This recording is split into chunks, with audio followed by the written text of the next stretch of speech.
તારીખ 20/4/2025ને રવિવારના રોજ સૂત્રાપાડા મુકામે ડૉક્ટર ભરતભાઈ બારડની જન્મ જયંતિ નિમિત્તે સૂત્રાપાડા મુકામે બસ સ્ટેશનની બાજુમાં એક મેગા બ્લડ ડોનેશન કેમ્પ અને સર્વરોગ નિદાન કેમ્પનું ભવ્ય આયોજન કરવામાં આવેલ છે. આ આયોજન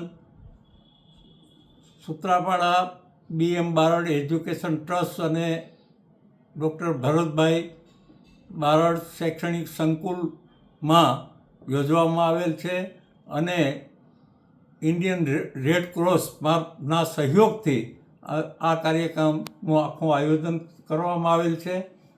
તેમાં આવનારા દર્દીને ફ્રીમાં મેડિકલની તમામ દવાઓ પણ મફત આપવાનું આયોજન કરવામાં આવેલ છે. જે આયોજન દ્વારા બહોળી સંખ્યામાં સમગ્ર વિસ્તારમાંથી તેનો લાભ ઉઠાવી અને તમામ લોકો એમાં ભાગ લે તેવી ભગવાન સોમનાથને હું પ્રાર્થના કરું છું અને આપ સૌ આ મેગા બ્લડ ડોનેશન કેમ્પ અને સર્વ નિદાન કેમ્પમાં સહયોગી બનો તેવી આપ સૌને વિનંતી કરું છું. હું જસાભાઈ બારડ, પૂર્વ કેબિનેટ મંત્રી, સૂત્રાપાડા.